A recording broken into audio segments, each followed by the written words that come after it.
네, 우린 지금 예레미야서를 새벽에 함께 읽어나가고 또 그 말씀 가운데 은혜를 나누는 시간 갖고 있는데요. 심판 속에서 빛나는 이 소망의 약속이라고 하는 큰 주제를 가지고 오늘 이 아침 이름값 합시다라고 하는 제아의 말씀 여러분들과 함께 나누고자 합니다. 우리 그런 농담하죠. 붕어빵에는 붕어가 없다라고 하는 말을 합니다. 그러니까 이 이름이 본질을 나타내지 못하는 경우들이 종종 있다는 것입니다. 붕어빵에 붕어가 없는 건 그렇게 큰 문제가 되어지지 않습니다. 그런데 의사에게 의술이 없다는 것, 이 교사가 지식이 없다라고 하는 것, 여러분 이것은 큰 혼란에 빠지게 되어집니다. 그래서 예레미야가 사역하던 시대 예루살렘의 문제는 바로 선지자들에게 하나님의 말씀이 없었다라고 하는 것입니다. 이 말을 재미있게 꾸미는 표현을 이 언어의 유의라고 하는데요. 그래서 오늘 본문은 그 언어의 유의가 넘치는 것을 보게 되어집니다. 선지자들은 예루살렘은 여호와의 성읍이고 우리는 그 여호와의 백성이므로 멸망하지 않는다라고 외쳐왔습니다. 그러나 하나님은 이스라엘과 유다의 집이 심히 반역하였다라고 말씀하시면서 그 성벽을 무너뜨릴 것이라고 말씀합니다. 선지자들은 여호와 하나님이 계시니 우리를 지키시리라 이렇게 말했을 거예요. 그러나 하나님은 그들이 여호와께서 계시지 아니하니 이 재앙과 칼과 기근은 임하지 않는다 말했다고 지금 하십니다. 그래요. 그들은 실제로는 하나님을 부인하고 있음을 지금 드러내신 겁니다. 또한 선지자들을 바람이라고 하셨는데 여러분 이 바람을 뜻하는 루아흐라고 하는 히브리어에는 영을 뜻하는 영을 뜻하기도 합니다. 그들이 하나님의 영을 예언한다고 그렇게 주장을 했지만 실제로는 헛된 바람이어서 말씀이 그 속에 없다고 지금 하나님이 고발하시는 겁니다. 이처럼 말씀이 없는 선지자들 때문에 예루살렘은 무너지고 있었습니다. 유다에게 유일한 소망은 모두 무너뜨리지 않는 거죠. 오늘 보면 10절에 있는 것처럼 가지만 꺾으시는 어떻게 보면 하나님의 긍휼을 기대할 뿐이라는 것입니다.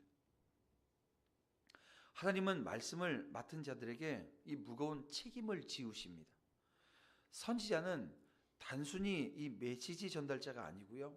하나님의 뜻을 대변하고 이 백성을 생명으로 인도하는 것, 이게 지금 선지자들이 해야 되는 사명입니다. 그러나 이 예레미야 시대의 선지자들은 그들의 이름값을 하지 못했다는 거예요. 하나님의 말씀을 선포하지 않고 어떻게 보면 이 백성의 귀에 아주 듣기 좋은 말을 즐겁게 하는 말을 그들이 전하게 되어집니다. 그 결과는요, 아주 비참한 멸망을 맞이하게 되는 거죠. 그래서 오늘 말씀을 통해서 우리는 하나님의 말씀을 맡은 자로서의 이 책임을 돌아보고 현대 지금 살고 있는 내 삶의 자리에 어떻게 적용해야 될까라고 하는 것을 고민하고 거기에 대한 답을 얻는 은혜 시간 되어져야 합니다. 여러분 14절 말씀을 보세요. 그러므로 만군의 여호와 하나님께서 이와 같이 말씀하시느니라 너희가 이 말을 하였은즉 볼지어다 내가 내 입에 있는 나의 말을 불이 되게 하고 이 백성을 나무가 되게 하여 불사르리라 라고 말씀하십니다. 그러니까 지금 하나님은 그 예레미야 입에 불과 같은 말씀을 주신다는 거예요. 그리고 이 불은 심판과 이 소멸을 의미한다는 겁니다. 백성들은 회개하지 않았고 거짓 선지자들은 하나님의 경고를 외면한 채 계속해서 전하는 것은 평안하다, 평안하다, 평안하다라고 하는 이 거짓 평화를 선포하고 있는 겁니다. 그러나 여러분 하나님의 말씀은 진리입니다. 거짓에 안주했던 이스라엘은 결국 하나님의 심판을 피할 수 없는 거예요. 여러분 오늘날에도 마찬가지 아닙니까? 진리를 왜곡하거나 타협하는 이들이 있다고 한다면 이 말씀의 불이 세상과 내 삶을 태울 때 그것은 경고가 되어지고요. 그것은 정화의 기회가 되어진다는 거예요. 우리는 진리를 직면하고 그 말씀에 순종하는 자리에 그래서 서야 되는 것입니다. 또 15절 말씀을 보세요.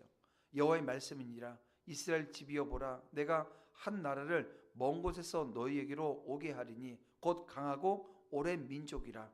그 나라 말을 내가 알지 못하며 그 말을 내가 깨닫지 못하느니라 라고 지금 말씀합니다.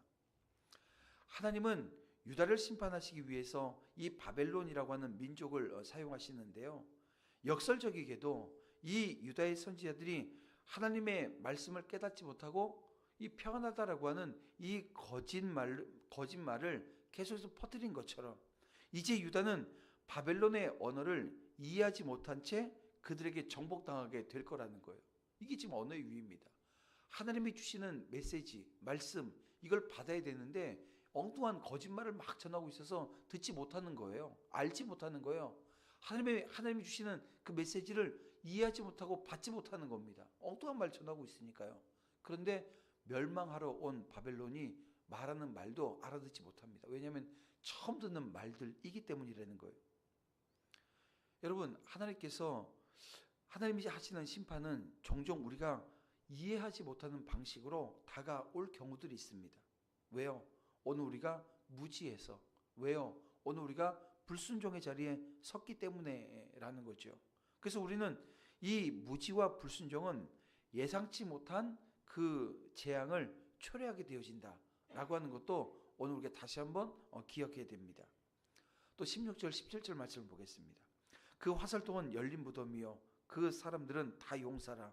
그들이 내 자녀들이 먹을 추수 곡물과 양식을 먹으며 내 양떼와 소떼를 먹으며 내 포도나무와 무화과나무 열매를 먹으며 내가 믿는 견고한 성들을 칼로 파멸하리라. 이렇게 말씀합니다. 자, 하나님께서는 심판을 통해서 유다 백성들이 의지했던 그 모든 것들을 빼앗아 가시는데요. 여기 뭐가 있어요? 자녀가 있고 이 곡물이 있고 가축이 있고 성벽이 있습니다. 근데 여러분 보세요. 자녀, 곡물, 가축, 성벽, 여러분 이것이 상징했던 게 뭡니까?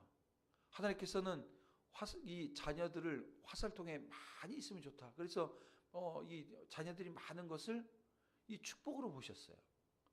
그리고 그 복된 삶의 자리에 땅의 축복으로 이 곡물과 이 가축 이런 것들을 다 말씀해 주셨잖아요.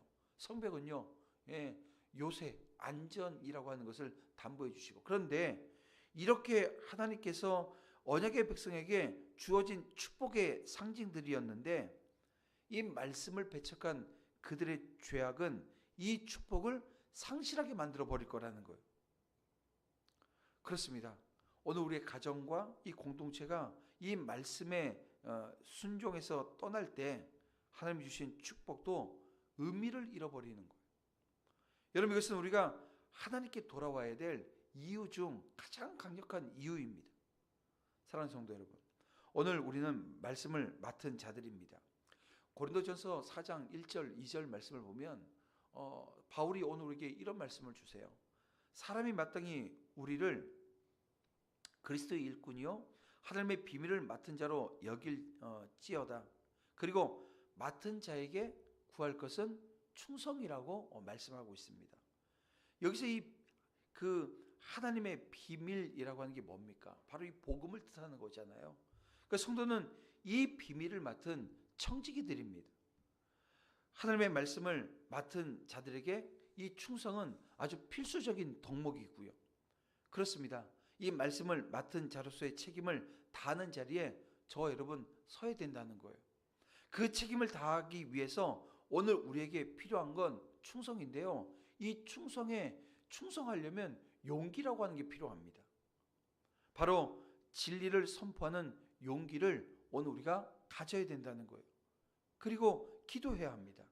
하나님, 세상의 인기와 타협하지 않고 이 말씀의 진리를 담대히 선포하는 자 되게 해달라고 기도하면서 오늘 우리는 진리의 말씀을 선포해야 될 책임이 오늘 우리에게 주어져 있습니다. 그리고 이 진리를 외면했을 때 그 대가는요 작지 않다는 거예요. 지금 오늘 예레미야 선지자가 지금 이스라엘을 향해서 선포했던 그 모든 그 과정들에 오늘 우리도 포함되어져 있다는 겁니다. 이 책임을 다하기 위해서 여러분 하나님 말씀 앞에 순종해야 되는 것은 너무나도 당연한 거고요.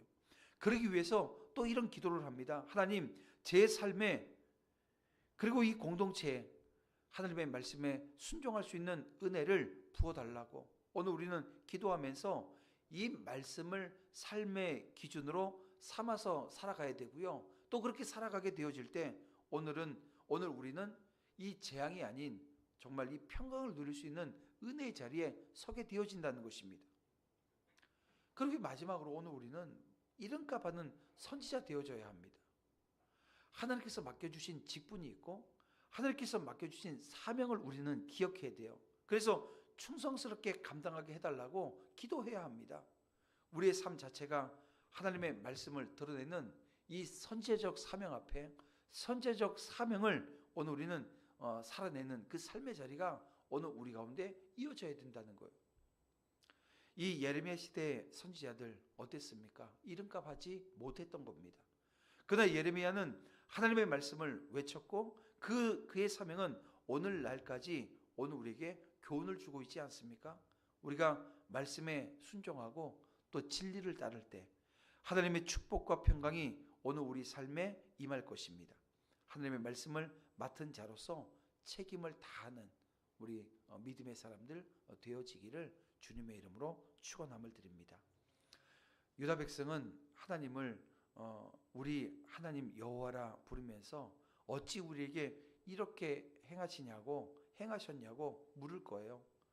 그런데 여기서도 역설적 언어 유희가 사용되어집니다. 그들은 하나님을 어떻게 불렀어요? 우리 하나님이라고 불렀지만 정작 그들은 여호와를 버리고 우상들을 섬겼다는 거예요. 아니 말로는 우리 하나님이라고 해놓고 실제의 삶으로 돌아가서는 어떻게 했어요? 우상을 섬겼다는 거예요. 결국 그들은 우상들의 나라로 끌려가서 그 우상들을 어떻게 해요? 실컷 섬기게 될 겁니다. 그러나 하나님은 당신의 백성을 진멸하지는 않으십니다. 철저하게 무너뜨리고 절망을 경험하게 하시지만 그럼에도 긍휼을 완전히 거두지는 않으세요. 우리 하나님은 이처럼 당신의 백성에게 이 마지막 소망을 반드시 남겨 두십니다. 사랑하는 성도 여러분, 하나님의 말씀을 구한다고 하면서도 정작 내 비위에 맞는 말씀만 듣고자 한다고 한다면 여러분 그것은 바른 신앙을 가질 수 없습니다. 나를 사랑하셔요. 내게 복 주세요. 나를 지켜주세요. 하나님이 그렇게 하십니다. 그 하나님에 대한 말씀만을 듣고자 할 뿐 그 정작 진리의 말씀에 관심이 없다면 하나님의 평안과 사랑과 복과 보호하심이라고 하는 것은 오늘 우리에게 주어지지 않습니다. 하나님의 말씀이 오늘 우리의 마음을 찌른다면 그 말씀에 오히려 더 귀를 기울이고 마음을 열어야 됩니다. 그럴 때 오늘 우리의 삶이 정말 아버지가 하나님이 원하시는 삶의 자리로 회복되어질 것이고요. 오늘 우리는 성도라고 하는 이름을 가지고 있습니다. 그리스도라고 하는 이름을 가지고 있습니다. 그리고 오늘 우리에게 주어진 사명은요, 십자가 복음을 전하는 사명의 자리에 있습니다. 오늘 하루 정말 이 아침 기도하면서 내 이름값, 내게 부여되어진 그 사명의 자리, 여러분 이 이름값을 내가 지금 하고 있는가 다시 한번 돌아보고 하나님이 주시는 은혜를 회복해서 정말 아버지가 나를 붙드시는 그 삶의 자리로 다시 한번 나아가기로 결단하는 은혜 시간 되어지기를 주님의 이름으로 축원함을 드립니다. 이렇게 주신 하나님의 말씀 붙들고 이 아침 함께 기도하기를 원합니다. 기도할 때 이렇게 기도하겠습니다. 하나님, 믿음이 없이는 하나님을 기쁘시게 못함을 알기에 하나님의 말씀에 순종하며 거룩한 길을 행하는 성도 되게 하여 주시옵소서. 무엇보다도 하나님의 말씀을 선포할 책임이 우리에게 있기에 그 책임을 회피하지 않고 정말 신실함으로 전하는 자리에 서게 하여 주시옵소서. 우리 다 같이 주여 한번 부르면서 주님 부르면서 간절히 기도하고 또 주님께서 가르친 기도로 예배를 마치고 삶의 자리로 나아가겠습니다. 우리 함께 기도합니다. 주여 아버지 하나님 함께해 주시옵소서. 붙들어 주시옵소서. 성령께서 이 시간 임재하여 주시옵소서. 마음마다 찾아가 주시옵소서. 충만함의 역사 허락해 주시옵소서.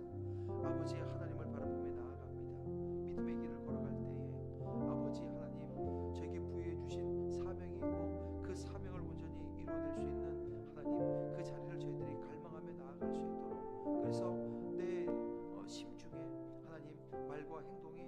빠르게 뭐